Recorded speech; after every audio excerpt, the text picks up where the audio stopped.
command. I can't, Captain. All communications are down. That is logical. This debris cloud must be all that remains of the Earth's satellite. It appears the Kessler syndrome predicted by NASA scientist Dr. Don Kessler was accurate, astronomically accurate. I'm a doctor, not an orbital debris scientist. What's the Kessler syndrome even mean? Kessler syndrome is when objects in space collide at a very high velocity, creating large fragments that increase the likelihood of even more collisions. Now all that is left is a giant cloud of space debris. But if Earth knew this was going to happen, why didn't they do anything to prepare for it? Don't they care there's no more Facebook? What can we possibly do? There is an acute possibility that we can reverse time and beam up someone from the past to help us reverse our orbital debris dilemma. Our sensors indicate that there's only one group to send for, the astronomically accurate astronomers. Kirk to engineering. Time warp us back to 2015. Beam them up, Scotty. Captain, sir, I'm coming. Now, Scotty. Give her all she's got, Captain, but you're expecting a miracle. The ship can't take much more of this. Oh. Hey, it works. We come from the future and need you to find a way to warn the people of Earth about orbital debris before it's too late. Please tell us you have a solution. Did anyone else realize you just teleported in a movie? Hey, I have all your collector's cups. Of course we have a solution. We have created an orbital debris education kit for kids using fun, hands-on activities to be used by the NASA ERC after-school programs and 4-H. It includes a board game, model making with Legos, and other fun, hands-on activities to teach kids about the problems with space debris. We've also created a website and posted our ideas on Pinterest. We even created a mascot for NASA's orbital debris program named Sammy the Satellite. Sammy is being used like Smokey the Bear to teach the protection of the space environment. We shared our research with NASA scientists, the NASA ERC, Barbara McClellan, and my school team.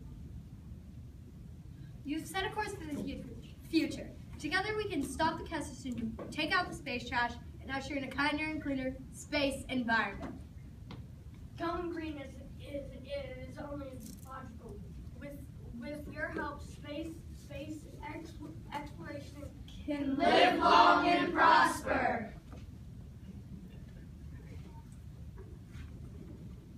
Any Star Trek fans out here? Yes. Are you kidding? You're like a nerd conference. Okay. All right. So, how did your team decide which problem to study? Well, we brought together the ideas of, well, the first idea mainly was space, and we decided we already have the shirts for it, but what are we going to do it? We decided on either Star Wars or Star Trek, but then we realized Trash Trek is Star Trek. Yes. Nice. Mind blown. And also, that was our main thing with Star Trek, but another thing was we were thinking Star Wars and Star Trek, and we thought recycling with our old shirts, where last year we did Star Wars, we wanted to do a kind of new thing with it, so Star Trek came. What makes your solution different from what's currently being used to solve the problem, and why do you think it's better? One of NASA's goals was to educate kids from anywhere from 5th to 8th grade, and everything that we found, and we talked to the head of orbital debris in NASA, Dr. Liu, and he said that everything was very limited for children. So we decided that by targeting children, we could help the future gain from this instead of just adults who are already chosen a field, and it thought it would be a much more effective. So we made a 3-part solution with a mascot, a website, which we would love if you could check out. Here's some screenshots from it, and it also has the link that you could type in on any of your computers.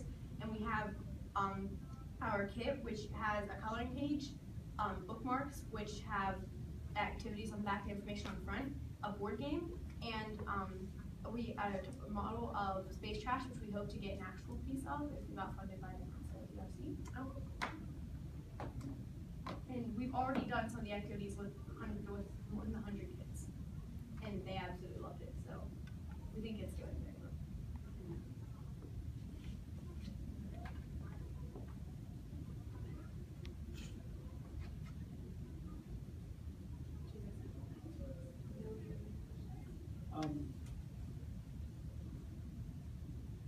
Right now, for low Earth, main solution is to deorbit any spacecraft.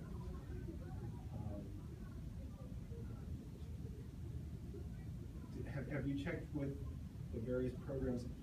Right now, they're, in fact, I think just like in the past week, they set up it's going to be a CubeSat, which is a small satellite, which was designed by students.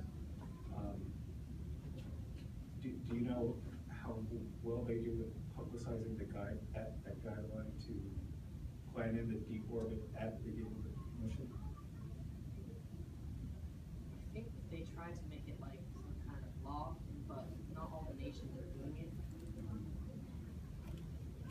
So that's a big problem.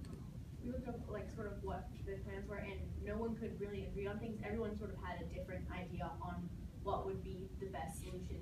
So trying to come to a consensus is sort of hard. I even out of all the ideas we saw was the Pac-Man solution, where they have like a giant satellite of some sort. It literally goes through space, scoops up, opens a giant mouth of some sort, and bites down on it. Those others like a net and then slower, like a laser slow down. But yeah, there were a lot of solutions which we all featured on our interactive website. Yep. All right, thank you guys very much. I love your mascot. Yeah. Thank you for taking You're such time. an adorable mascot. No, thank you. You want this back? What happened to her arms? And it's filled with animations for kids too. Okay. Here's our artist. Awesome.